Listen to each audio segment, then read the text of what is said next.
삶으로 열어가는 아름다운 신앙 간증 오직 주만이의 김명인입니다. C.S. 루이스의 책 나니아 연대기에는요, 이런 이야기가 나옵니다. 사악한 마녀가요, 소년 에드먼드를 죽이기 위해서 도구를 사용하는데요. 바로 터키 사탕입니다. 터키 사탕은 세상에서 가장 달콤하고 가장 향기로운 사탕인데요. 한번 맛을 보면 그 달콤함에 빠져서 그것을 계속 먹지 않고는 배길 수가 없는 거죠. 그러나 그 사탕 속에는 아주 적지만 치명적인 독이 들어 있습니다. 달콤한 맛을 즐기는 동안 서서히 죽어가는 거죠.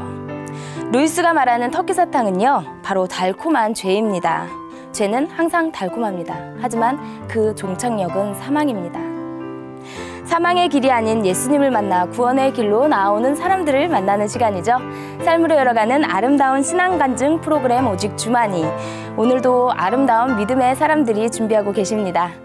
먼저 이 자리를 은혜롭게 채워주신 분들부터 소개해드릴게요.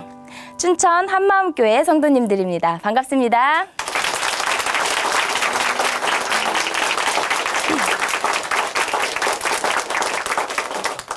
네, 오늘 첫 번째 출연자를 만나보겠습니다. 먹어도 배부름을 느끼지 못하고 끊임없이 배고파하는 병이 있는데요. 배가 불러도 여전히 계속 먹고 먹은 것을 토해내는 바로 폭식증이 그 병입니다. 이번에 나오실 분이요, 폭식증을 가졌던 분입니다. 먹고 또 먹고 토해내고 다시 돌아와서 또 먹는 식탐이 불러낸 이 폭식증, 이 어마어마한 무시무시한 폭식증을 다스리게 된 사연을 함께 들어보겠습니다. 춘천 한마음교회 김미나 자매님 박수로 모실게요.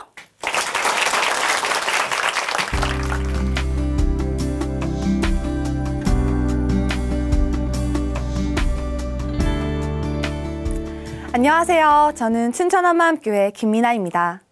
저는 폭식증 때문에 삶에서 늘 끊이지 않는 허기짐을 느끼다가 부활하신 예수님을 통해 삶 가운데 풍성함을 누리게 된 간증을 나누려고 합니다.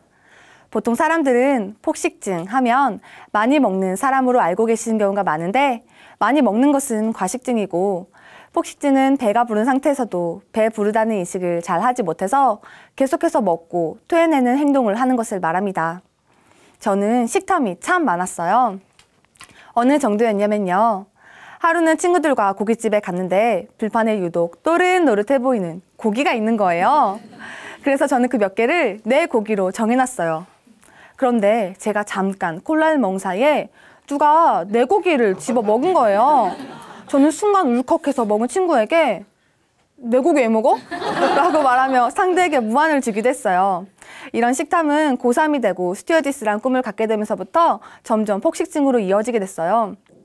제가 생각하는 스튜어디스가 되려면 뭔가 날씬하고 예쁜 몸매를 가져야 될 것 같았어요. 그래서 다이어트에 대한 필요성을 절실히 느끼고 운동과 식이요법 등 다양한 다이어트를 시도했지만 얼마 지나지 않아서 다 포기하게 됐어요. 음식이 너무 좋다 보니까 먹는 걸 포기할 수가 없는 거예요. 다이어트를 해도 계속 먹어대니 절대 살을 뺄 수가 없었죠. 저한테 굶어서 살을 뺀다는 건 생각조차 할 수 없는 일이었어요. 살 때문에 스튜어디스란 꿈이 멀어질까 봐 두려운 마음에 한창 스트레스를 받고 있을 때였어요. 그런데 그때 문득 이런 생각이 드는 거예요. 그냥 먹고 싶은 거 다 먹고 토해내면 되지 않아? 와, 이 생각이 드는데 갑자기 너무 자유로운 마음이 드는 거예요. 그래, 이거다. 먹고 토해내면 되겠네. 먹고 토해내는데 어떻게 살이 찌겠어? 하며 그날 이후 밤이고 낮이고 할 것 없이 음식을 먹기 시작했어요. 이 생각이 든 후부터 살에 대한 부담감이 사라지면서 그냥 닥친 대로 먹었어요. 먹고 토해내면 되니까요.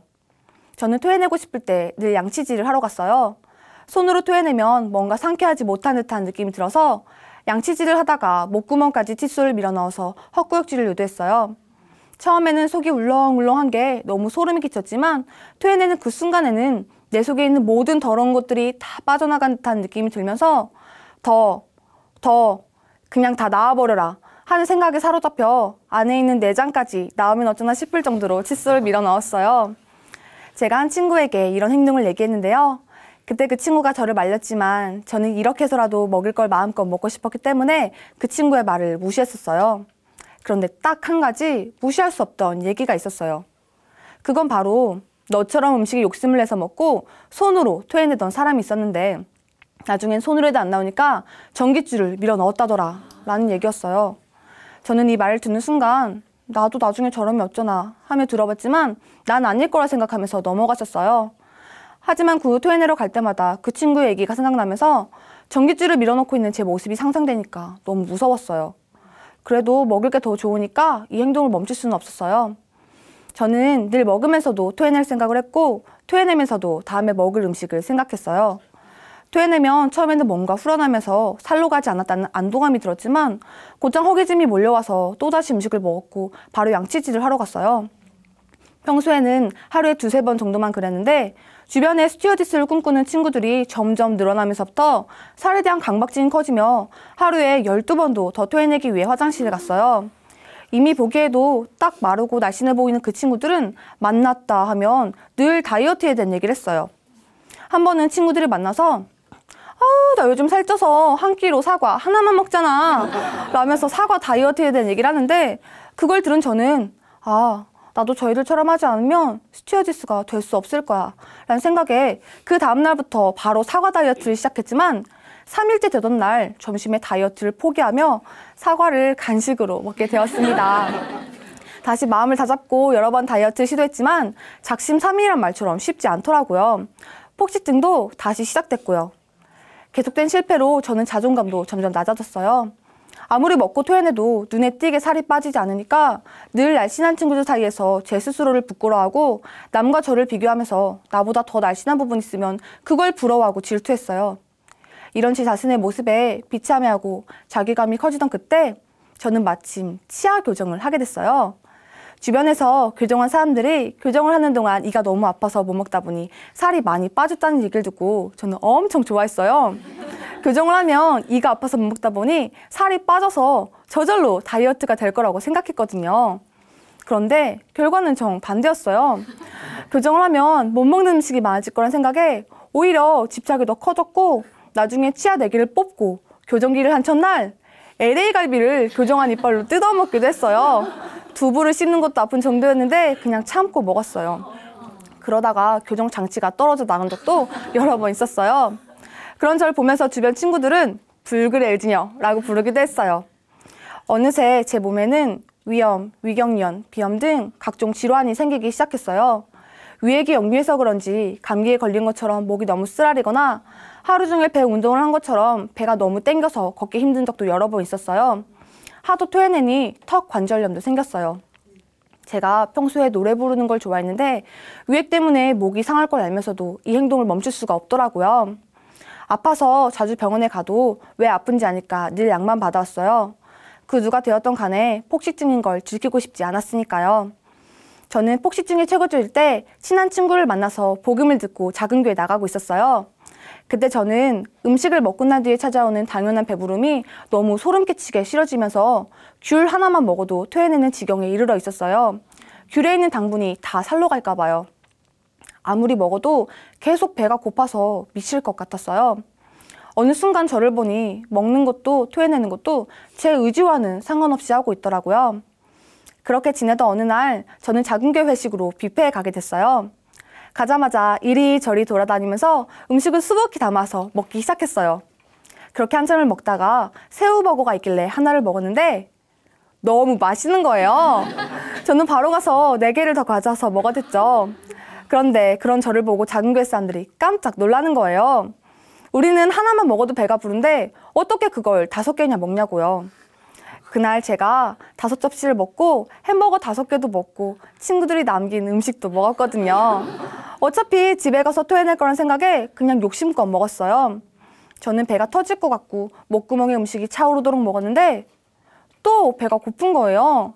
그래서 저도 모르게 배고파 라고 말했더니 작은 교회 사람들이 뭐라고? 하면서 경악에 가까운 표정으로 절 쳐다보는데 갑자기 이목이 주목되니 당황해서 헛웃음만 나오더라고요. 그날도 어김없이 집에 가자마자 토해냈는데 자꾸 작은 교회 사람들의 반응이 생각나면서 계속 신경이 쓰이는 거예요. 뭔가 잘못된 행동한 것 같고 죄책감이 밀려왔어요. 그래도 일단 먹은 게 있으니까 토해내고 거울을 보는데 제 얼굴 표정은 일그러져 있었고 너무 힘들어 보였어요. 한두 번 본 표정은 아니었지만 그날의 제 표정은 지금도 잊혀지지가 않아요. 자기 전까지 계속 작은 교회 사람들의 반응과 제 얼굴 표정을 떠올리면서 이게 진짜 심각한 문제라는 걸 인지하게 됐어요. 저는 다음날 있는 자궁교에 가서 제가 해온 행동들을 다 얘기하게 됐어요. 폭식증이 문제라는 게 인지되니까 이게 제 인생에 있어서 해결할 수 없는 가장 큰 문제라고 생각됐고 해결받고 싶었거든요. 제 얘기를 들은 자궁교회 사람들은 그동안 많이 힘들었겠다면서 우리도 함께 기도할 테니 이 문제를 놓고 기도해보자고 했어요. 저는 태어나서 처음으로 폭식증을 놓고 기도하게 됐어요. 기도를 하면 할수록 폭식증이 해결됐으면 하는 마음이 간절해지더라고요. 그렇게 기도를 하면서 한 주를 보내고 예배에 갔는데 로마서 6장 6절 말씀이 제 귀에 쏙 들려왔어요. 우리가 알거니와 우리의 옛사람이 예수와 함께 십자가에 못 박힌 것은 죄의 몸이 멸하여 다시는 우리가 죄에게 종노릇하지 아니하려 함이니. 이 말씀을 듣는 순간 그간 제가 해온 폭식증 행동들이 하나둘씩 떠오르면서 음식에 매여서 질질 끌려다니는 제 모습이 그려졌어요. 주님은 이 말씀을 제게 주시면서 미나야, 폭식증이었던 너는 이미 나와 함께 죽었단다. 너는 내가 죽고 부활할 때 나와 함께 살았고 새 피조물이 되었단다. 보아라, 넌 이미 새 것이다. 라고 계속 말씀하셨어요. 아, 폭식증이었던 나는 이미 죽었구나. 나는 음식에 끌려다닌 사람이 아니었어. 너무 기뻤어요. 그날 이후 조금 과하게 먹은 것 같아도 난 폭식증이 아니야. 더 이상 토해내지 않아도 돼. 하면서 부담감 없이 먹었어요. 가끔은 너무 배가 불러서 토해내고 싶다는 생각이 들 때도 있었지만 그럴 때마다 난 이제 더 이상 그런 존재가 아니야. 라며 말씀을 떠올리면서 제 스스로에게 되뇌었어요. 그런데 토해내는 행동은 끊어졌지만 음식에 대한 욕심은 여전했고 먹으면 살로 간다는 생각이 또 들었어요. 폭식증일 땐 마음껏 먹고 토해내기라도 했는데 이제는 살이 안 찌려면 조금만 먹어야 될 것 같았어요. 그래서 조금만 먹다 보니까 음식에 대한 욕심이 더 커져만 갔어요. 그렇게 아슬아슬하게 지내던 어느 날 갑자기 바삭바삭한 껍질이 있는 치킨이 너무 먹고 싶은 거예요. 저는 일주일 내내 엄마한테 치킨을 사달라고 졸랐어요. 반드시 바삭한 껍질 있는 치킨 말이에요. 며칠 후 드디어 엄마가 치킨을 시켜주셨어요. 그런데 전혀 바삭해 보이지 않는 치킨을 2마리나 시킨 거예요. 그걸 본 순간 화가 훅 치밀어 오르면서 짜증이 났어요. 제가 원한 치킨 껍질이 아니었거든요. 그래도 일단 앉아서 먹으라는 엄마의 말에 치킨 하나를 들었는데 속에서 알 수 없는 분노가 솟구치면서 먹고 있던 치킨을 짓이기며 이건 내가 원한 치킨 껍질이 아니잖아! 라고 소리를 지르면서 방에 들어가 버렸어요. 방에 들어가자마자 원하던 치킨 껍질을 못 먹으니 너무 서러워서 울었는데 다 울고 나니 급 민망해지면서 내가 봐도 이건 진짜 미쳤다 싶더라고요. 이러다 조만간 더 심한 일이 생길 것 같았어요. 저는 다음날 있는 장교에 가서 이 일을 얘기했어요. 처음엔 아무렇지 않게 얘기했는데 갑자기 그 당시의 감정이 밀려오면서 서러운 마음이 드는 거예요. 바삭바삭한 치킨 껍질이 아니었어 하며 울었어요. 치킨 껍질 때문에요. 그런 절 본 자궁교회 사람들은 말을 잇지 못하다가 한참 후에야 그랬구나 라며 당황했어요.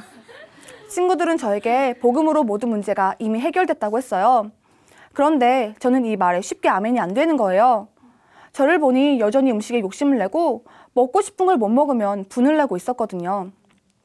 그날 이후 저는 진짜 복음이 뭔지 이제는 알아야겠다는 결심을 하게 됐어요. 그래서 저는 매일 기도했어요. 하나님, 진리가 너희를 자유케 한다는 말씀이 저에게도 실제가 되게 해주세요. 복음으로 모든 문제에서 자유해지고 싶어요. 제발 예수님의 부활이 저에게 실제가 되게 해주세요. 라고 말이에요. 며칠 후에 저는 겨울 수련회에 참석하게 됐어요. 첫날 예배 때 목사님께서 예수님을 하나님으로 믿을 수 있는 증거는 부활밖에는 없다고 하셨어요. 그런데 저는 왜 부활밖에 없다고 하시는지 부활 말고 또 다른 것도 있을 것 같았어요. 그래서 목사님께서 말씀하시는 부활에 대해 저도 큰 확신을 갖길 기도했어요. 그러던 중 마지막 날 예배에서 들은 간증들을 통해서 예수님의 부활과 사랑에 큰 확신을 갖게 됐어요. 저는 한 형제의 간증을 듣고 엄청난 충격을 받게 됐어요. 그 형제는 예수님의 부활이 없다면에 대해서 나누는데 저는 처음으로 예수님의 관점에서 부활 사건을 보게 됐어요. 예수님의 입장에서 보니 부활하실 수밖에 없더라고요.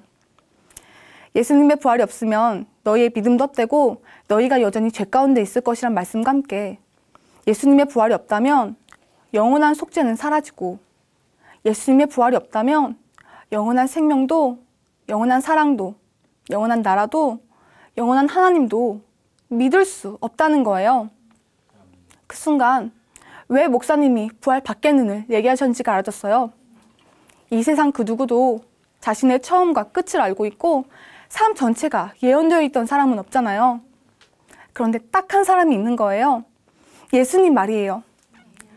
이분이 부활로 자신이 하나님인 것을 증명하겠다고 수없이 얘기하셨더라고요. 그 누구도 흉낼 수 없는 독보적인 증거인 부활로 말이에요. 정말 부활밖에 없는 거였어요. 부활 안에 모든 것이 다 있었어요. 예수님은 부활에 자신의 전부를 거신 거였어요.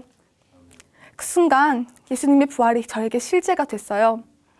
또 한 자매의 간증을 통해 예수님의 사랑을 알게 됐어요. 그 자매는 히브리서 말씀으로 과연 예수님께서 죽음 앞에서 보신 즐거움이 무엇이었는가를 묵상한 것을 나눴어요.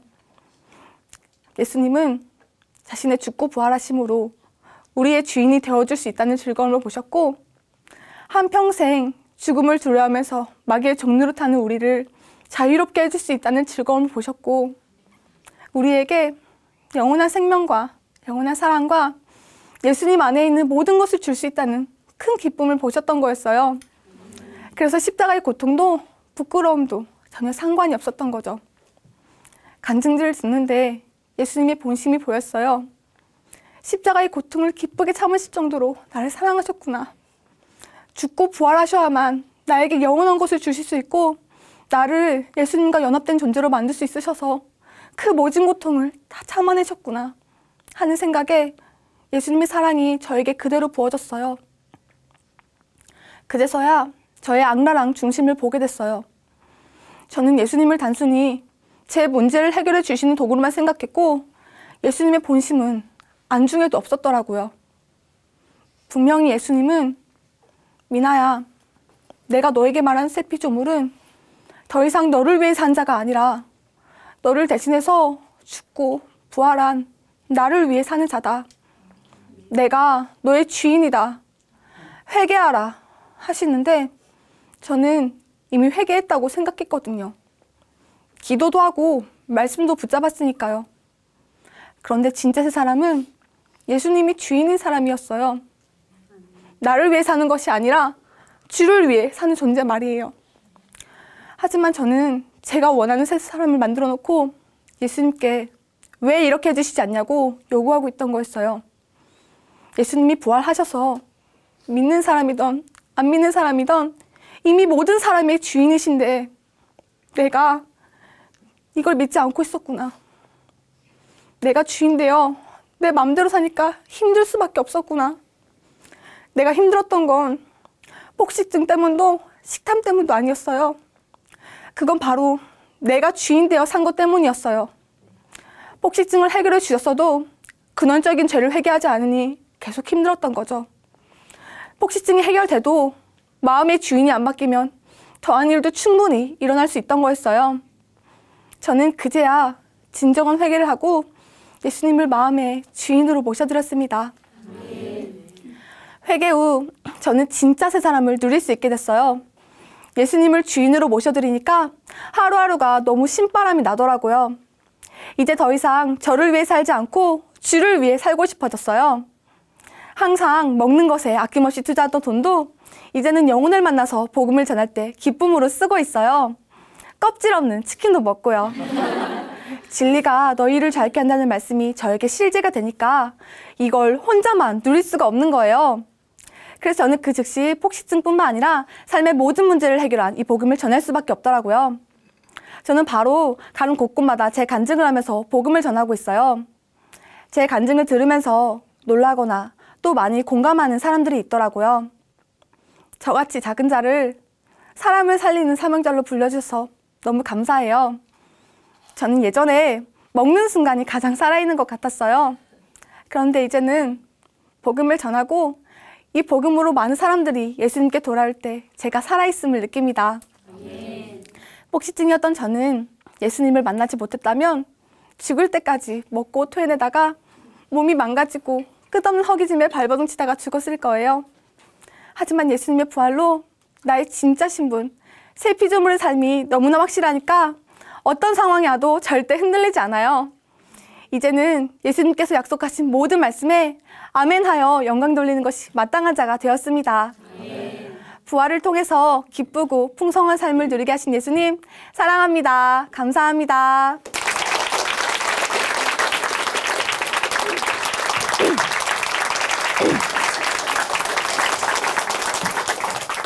네, 김민아 자매님 간증 감사합니다.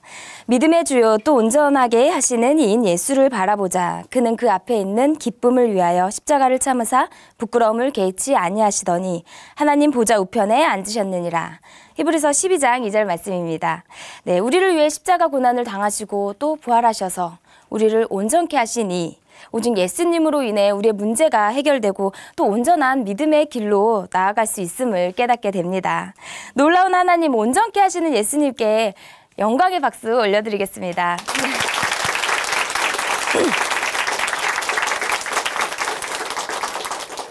아름다운 믿음의 고백으로 하나님의 은혜를 나누는 시간 오직 주만이, 오늘 두 번째 출연자를 만나보도록 하겠습니다.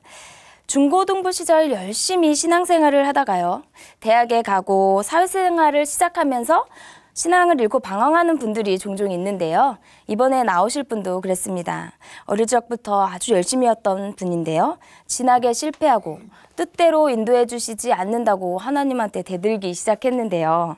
그렇게 극으로 달려가던 이분을 변화되게 한 일이 있었습니다. 과연 어떤 일이 있었는지 춘천 한마음교회 이재숙 자매님 이야기 함께 들어보도록 하겠습니다. 어서 나와주세요. 네.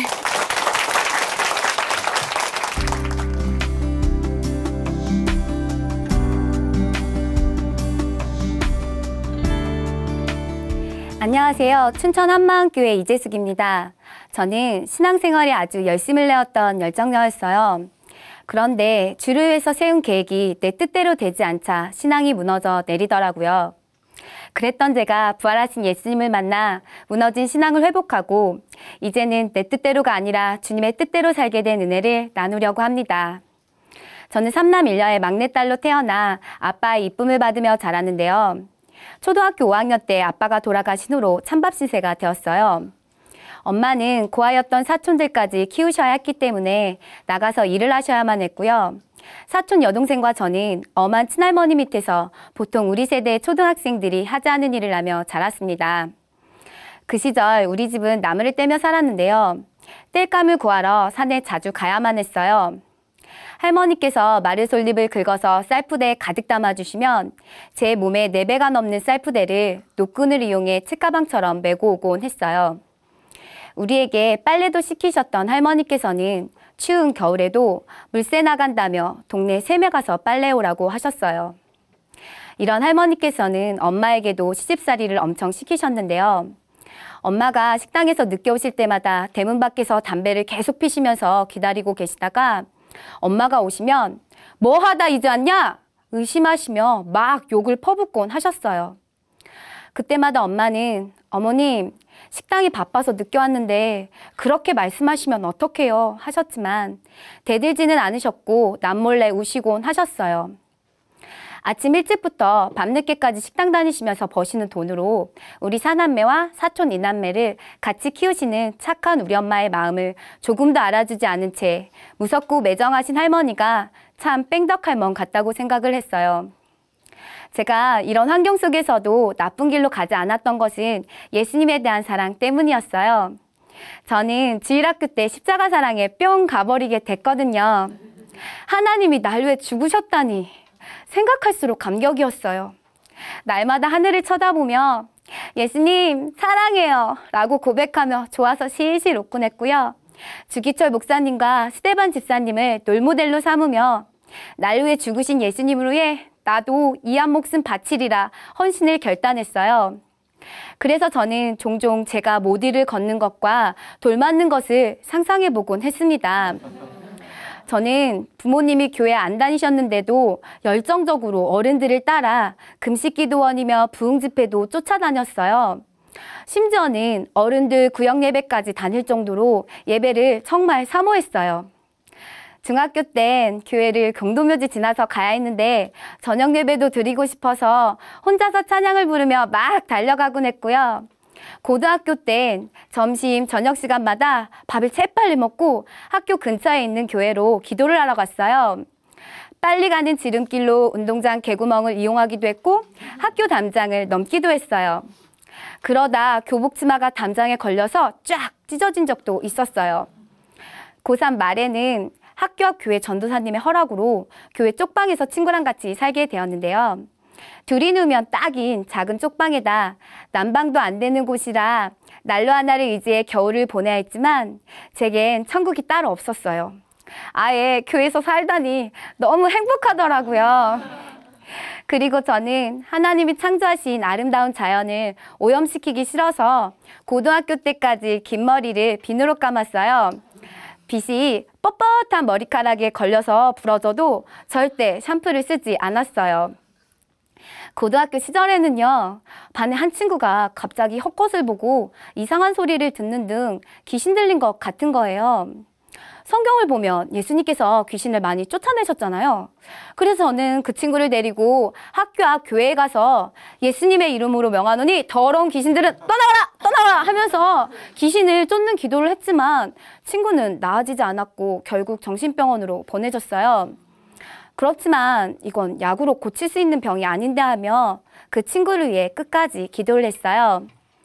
친구를 위해 피아노도 못 치는 제가 들려주고 싶은 찬양 한 곡을 열심히 연습해서 피아노 치며 불러주기도 했는데요.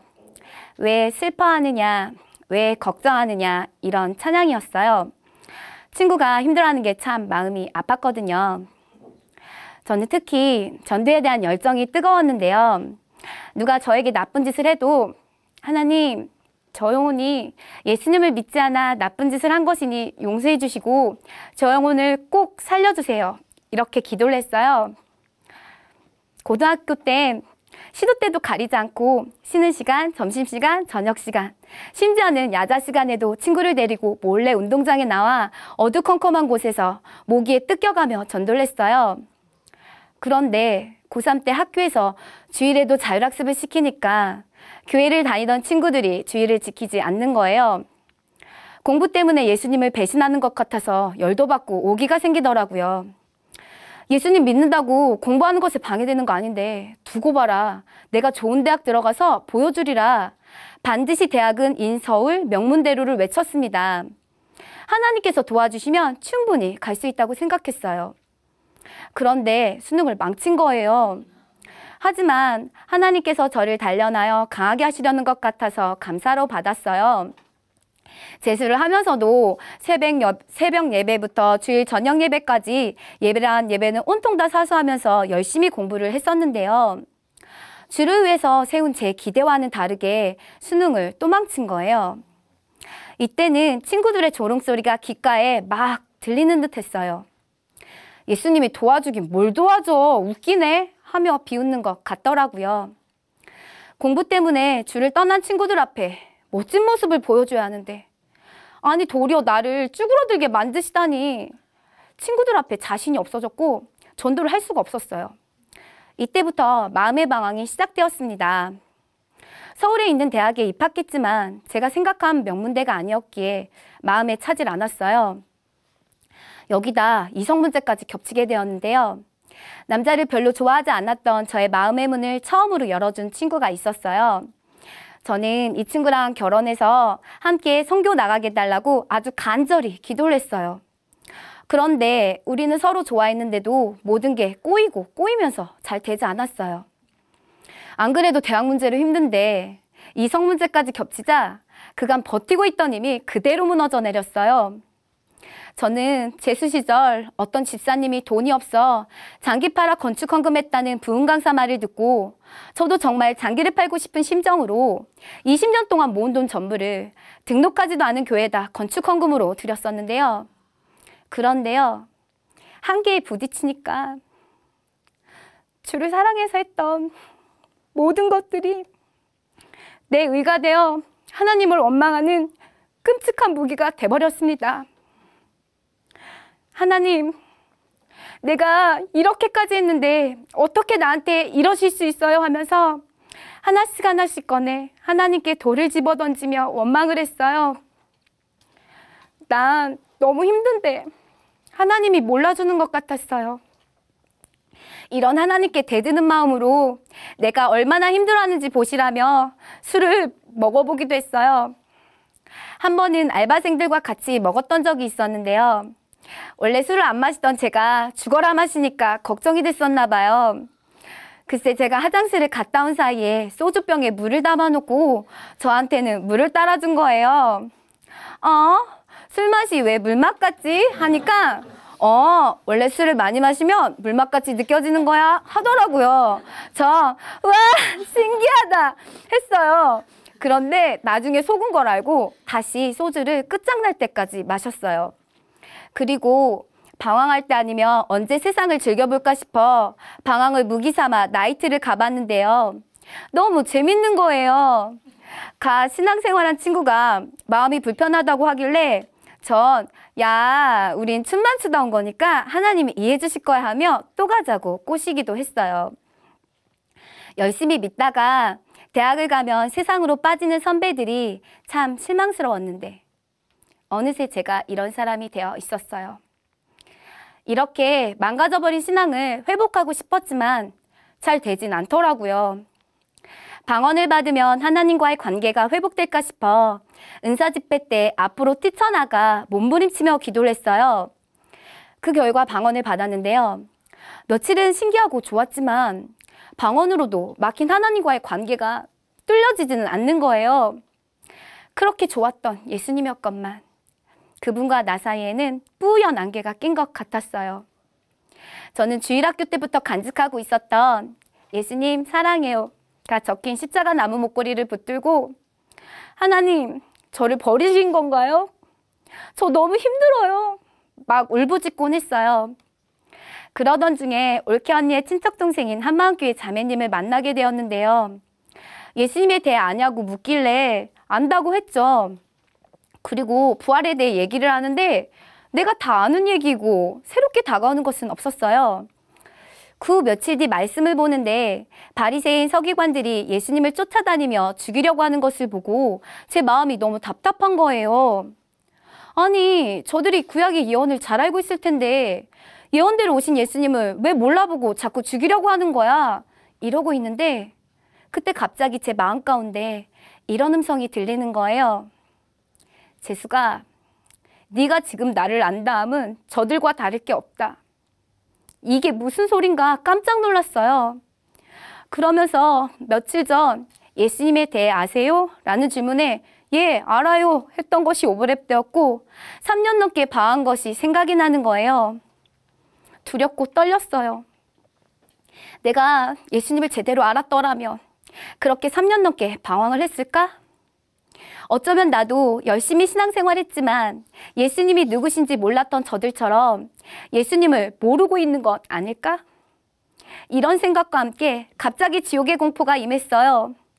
저는 그대로 의자에서 내려와 바닥에 무릎을 꿇고 아주 간절히 하나님께 저를 만나달라고 기도를 했어요.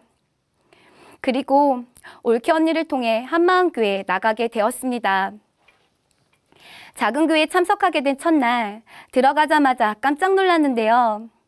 일꾼 언니가 들고 있는 칠판에 바리새인 서기관이 딱 써 있는 거예요. 소름이 쫙 돋았어요. 예배에 완전 초집중하게 되었고요. 바리새인 서기관은 11조, 금식, 구제, 봉사를 다 했지만 지옥이고 예수님을 주로 고백한 강도는 천국이라는 거예요. 그러면서 예수님이 누구신지 정확히 알고 믿는 것이 중요하다고 하시는데 제 마음이 찔렸어요. 그리고 복음을 듣는데 너무 놀라웠어요. 하나님께서는 보이지 않는 하나님, 천국과 지옥의 존재를 예수님의 부활로 우리가 믿을 수 있게 해주셨다는 거예요. 부활하시지 않으셨으면 예수님이 하나님이신지 확신할 수 없다고. 그래서 제자들이 십자가 앞에서 다 도망갔다는 거예요. 저는 그동안 하나님이니까 당연히 부활했지 뭐 하며 가볍게 생각했었는데요. 3년이나 예수님을 하나님으로 믿고 따랐던 제자들의 배신을 보니 그렇게 가볍게 생각할 문제가 아니었어요. 제자들이 나중에는 다 순교를 했잖아요. 그럼 단순히 죽음이 두려워서 도망간 것이 아니더라고요. 예수님이 죽음을 이기고 부활하실 하나님이라는 확신이 없었던 거였어요. 하지만 부활하신 예수님을 만난 순간 십자가에서 죽으신 예수님이 하나님이셨음이 확증이 돼버린 거예요. 그러자 핍박도 죽음도 더 이상 제자들을 흔들 수가 없었던 거였어요. 예수님의 부활은 엄청난 사건이더라고요. 만약 예수님의 부활이 없었다면 제자들이 죽음을 불사한 증인의 삶을 살 수 있었을까? 초대교회는 세워졌을까? 생각해보니 아니더라고요. 부활은 기독교의 심장이었어요. 역사적인 실존 인물로 성경대로 죽으시고 성경대로 부활하사 온 인류의 주인으로 나타나신 예수님. 이 빛이 비추는 순간 그동안 예수님과 나 사이를 가로막고 있었던 뿌연 안개가 착 거쳐지게 되었어요. 소경이 눈을 뜬 느낌이었죠. 드디어 예수님이 누구신지 선명히 보이게 되었어요. 부활하신 예수님은 나의 주, 나의 하나님이셨어요. 이분 앞에 서니 예수님을 사랑해서 열심히 신앙생활했지만 결정적인 순간에 왜 신앙이 무너져 내리며 방황을 했었는지가 보였습니다. 부활의 주께 굴복되지 않은 자, 결국 내가 주인인 자였기 때문이었어요.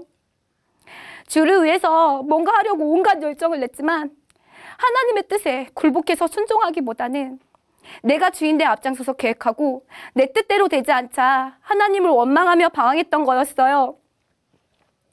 왜 저에게 바리새인과 같다고 하셨는지가 알아져 버렸습니다. 자신들이 원하는 메시아가 아니었기에 예수님을 죽였던 바리새인처럼 저 또한 내가 원하는 대로 끌어가 주지 않는 예수님을 내 마음에서 밀쳐내고 대적하고 원망했던 거였어요. 열심히 했던 나의 신앙 행위들을 의로 내밀며 어떻게 나한테 이러실 수 있냐며 예수님께 대들었던 거였고요.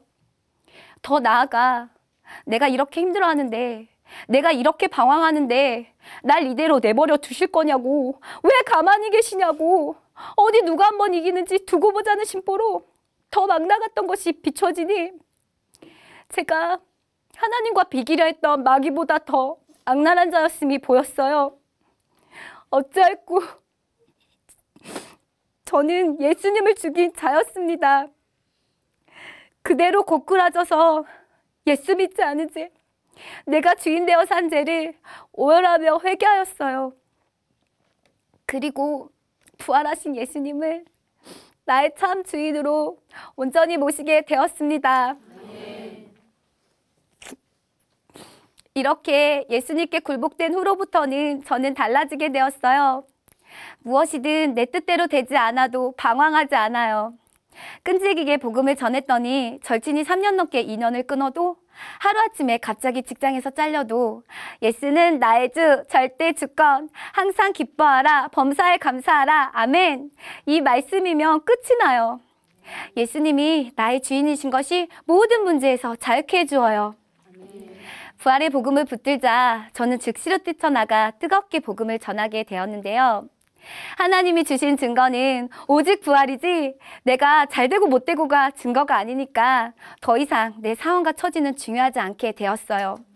부활 하나로 충분했어요. 멀리 떨어져 있는 친구들에게도 전화기 붙들고 30분, 1시간씩 전했고요. 병원, 공원, 캠퍼스 노방전도도 나갔어요. 전에는 나의 상황과 사람들의 반응을 보며 좌절하며 포기해버렸던 전도였지만 이제는 내 꼴이 좀 안 좋아도 결과가 잘 나오지 않아도 전도를 포기하지 않아요. 예수님이 저의 주인이 되시니까 제가 뺑덕 할머니라고 생각했던 친할머니를 예수님의 사랑으로 품을 수 있게 되었는데요. 할머니께서 아프셔서 병원에 입원하시게 되셨는데 그때 저는 병원에서 출퇴근하며 잠도 제대로 못 자가면서 간병을 해드렸어요. 퇴원을 하셔서도 거동이 불편해진 할머니를 업고 병원에 모시고 가고 할머니 목욕이며 대소변을 치운 적도 많았지만 할머니의 영혼 구원을 위해서라면 이 모든 것이 기쁨으로 감당이 되었어요. 가족들이 시간 날 때마다 돌아가면서 할머니 간병을 해드렸는데요. 지친 가족들은 간병인을 쓰자고 했지만 저는 안 된다고 했어요. 그러면 할머니는 우리가 자기를 버렸다고 생각하실 분이시거든요. 그럼 할머니의 마음의 문이 닫혀 영혼 구원도 힘들어지기에 그럴 수 없었어요. 내가 좀 더 고생하겠다고 엄마를 설득시켰고 간병을 해드리면서 복음을 전했는데요. 장독대에 물 떠놓고 조상씨께 빌 정도로 귀신을 엄청 섬기셨던 할머니께서는 복음을 계속 거부하셨지만 사랑으로 부활의 복음을 계속 전했어요. 그러던 어느 날 할머니는 눈이 휘둥그레지시면서 예수님이 정말 부활했네? 그러면 하나님이 맞네? 하시면서 회개하고 예수님을 주인으로 믿게 되셨어요. 그러면서 제사는 귀신에게 하는 것이라는 고린도전서 말씀도 아멘으로 받으시고 1년에 6번 정도 하는 집안 제사도 끊기로 결단하셨어요. 어렸을 적부터 간절히 기도했었는데 드디어 집안 제사가 끊어지다니 너무 감격스러웠어요. 할머니께서 소천하시기 하루 전날 저의 눈을 지그시 바라보셨는데요. 그리고는 움직이기도 힘든 손을 바들바들 떨면서 드시더니 저의 머리와 얼굴을 쓰다듬어 주셨어요. 그때 할머니의 눈빛을 잊을 수가 없어요. 고맙다는 인사 같았어요.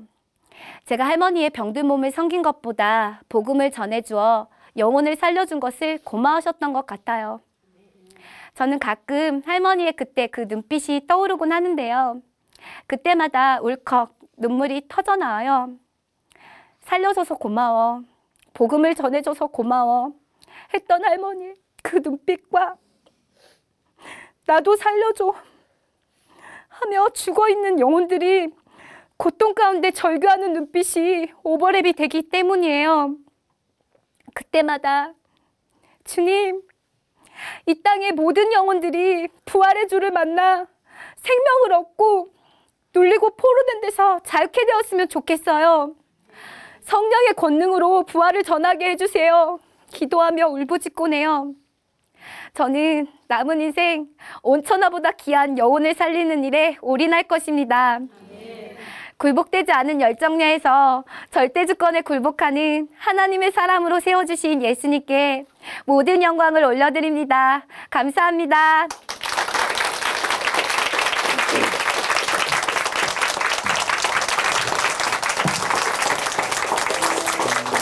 네, 이재숙 자매님 간증 감사합니다. 항상 기뻐하라, 쉬지 말고 기도하라, 범사에 감사하라. 이것이 그리스도 예수 안에서 너희를 향하신 하나님의 뜻이니라. 데살로니가전서 5장 16절에서 18절 말씀입니다. 많은 이들이 암송하는 말씀이지만요, 이대로 사는 거는 정말 쉽지 않죠. 내가 주인이 되어서는 절대 이룰 수 없는 일, 오직 예수님이 주인 되어 주셔야만 이룰 수 있는 일입니다. 이제 부활하신 예수님이 주인이 되어 기쁘게 살아가고 계시는 이재숙 자매님, 그 길에 언제나 하나님의 인도하심이 함께 하시기를 소망합니다. 네, 아멘. 하나님으로 인해 변한 삶의 고백이 있는 간증 프로그램 오직 주만이, 오늘은 여기까지입니다. 지금까지 함께 해주신 춘천 한마음교회 성도님들 그리고 시청자 여러분 감사합니다. 이 시간도 찬양으로 마무리하겠습니다. 찬양해 주실 분은요, 진이시고요. 제목은 그 사랑입니다. 오늘도 하나님 은혜 가운데 풍성한 하루 보내시기 바랍니다. 감사합니다.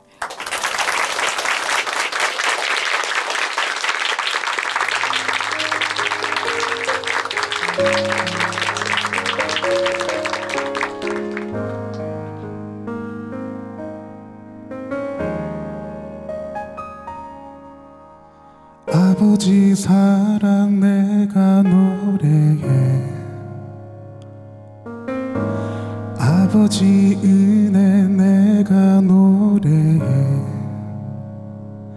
그 사랑 변함없으신,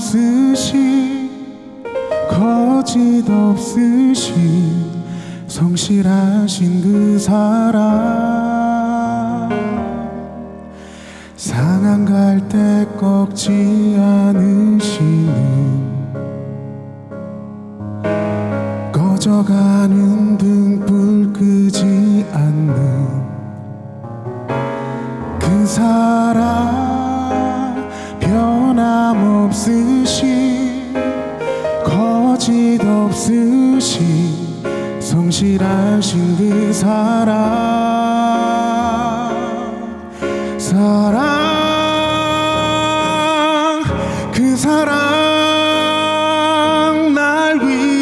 죽으신 날 위해 다시 사신 예수 그리스도 다시 오실 그 사랑 죽음도 생명도 천사도 하늘의 어떤 권세도 끊을 수 없는 영원한 그 사랑 예수.